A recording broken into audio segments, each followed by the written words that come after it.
హైదరాబాద్లో పెరుగుతున్న traffic రద్దీకి check పెట్టేందుకు ఆధునిక సాంకేతికత ఉపయోగించనున్నారు పోలీసులు. ఇకపై ట్రాఫిక్ కు అనుగుణంగా సిగ్నల్ టైమింగ్ మారబోతోంది. పీక్ అవర్స్ లో ఆటోమేటిక్ కంట్రోల్, అంబులెన్స్ కు గ్రీన్ కారిడార్ ఇవన్నీ స్మార్ట్ ట్రాఫిక్ మేనేజ్మెంట్ సిస్టమ్ ద్వారా అమలు చేయనున్నారు పోలీసులు.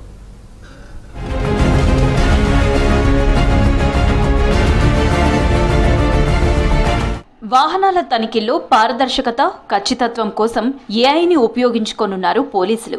ట్రాఫిక్ రూల్స్ ఉల్లంఘించే వారిని పట్టుకునేందుకు ఏఐ వినియోగంపై రవాణా శాఖ దృష్టి సారించింది. ఈ మేరకు ఏఐ టూల్స్ లో IIIT హైదరాబాద్ ఇతర సంస్థల సహకారం తీసుకుంటున్నారు. నగరాల్లో రోజురోజుకు పెరుగుతున్న వాహనాల సంఖ్యతో ట్రాఫిక్ సమస్య తీవ్రంగా మారింది.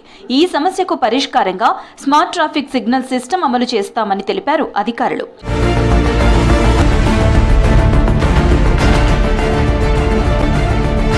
ఈ సిస్టంలో ఏఐ కెమెరాలు, సెన్సార్లు వాహనాల సంఖ్యను లెక్కించి రద్దీ ఉన్న మార్గానికి ఎక్కువ సమయం గ్రీన్ సిగ్నల్ ఇవ్వనున్నాయి. పీక్ అవర్స్ లో సిస్టమ్ ఆటోమేటిక్ గా టైమింగ్ మార్చుకుంటుంది. ట్రాఫిక్ కంట్రోల్ రూమ్ నుంచి అన్ని జంక్షన్లు మానిటర్ చేస్తామంటున్నారు పోలీసులు. అంబులెన్స్, ఫైర్ ఇంజిన్ సిగ్నల్ కి చేరుకునే లోపే జీపీఎస్ ఆధారంగా గుర్తించి గ్రీన్ సిగ్నల్ ఇస్తుందన్నారు.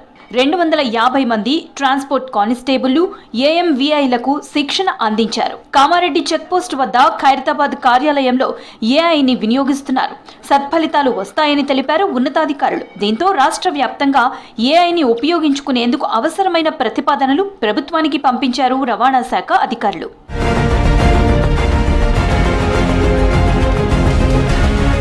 ఒక్కో వాహనాన్ని ఆపి వివరాలు అడుగుతుంటారు ట్రాఫిక్ పోలీసులు. ఎంక్వైరీకి చాలా సమయం పడుతోంది. దీనికి చెక్ పెట్టడానికి ఎలక్ట్రానిక్ ఎన్ఫోర్స్మెంట్ పై రవాణా శాఖ దృష్టి పెట్టింది. చెక్ పోస్టులు, టోల్ గేట్లు, రవాణా శాఖ కార్యాలయాల్లో ప్రత్యేక కెమెరాలు ఏర్పాటు చేస్తున్నారు. రహదారులపై ఆటోమేటిక్ నెంబర్ ప్లేట్స్ రికగ్నైజేషన్ కెమెరాలను బిగిస్తున్నారు.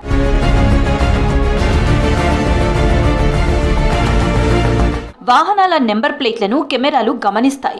పొల్యూషన్, ఫిట్నెస్ పత్రాలు, పన్ను బకాయిలు, ఇన్సూరెన్స్, పోలీసు కేసులను విశ్లేషిస్తోంది టెక్నాలజీ. రవాణా శాఖ ట్యాబ్ లోని సాఫ్ట్వేర్ కి ఆ సమాచారం అంతా క్షణాల్లోనే వెళ్లిపోతుంది. దీంతో వెంటనే వాహనదారులను గుర్తిస్తారు పోలీసులు. ఎలక్ట్రానిక్ ఎన్ఫోర్స్మెంట్ కి 60 కెమెరాలు, 375 ట్యాబ్లు కావాలని రవాణా శాఖ ప్రతిపాదించింది. ఆర్టీఓ ఆఫీసులకు వచ్చే సందర్శకులు, దళారులను గుర్తిస్తాయని తెలిపారు అధికారులు.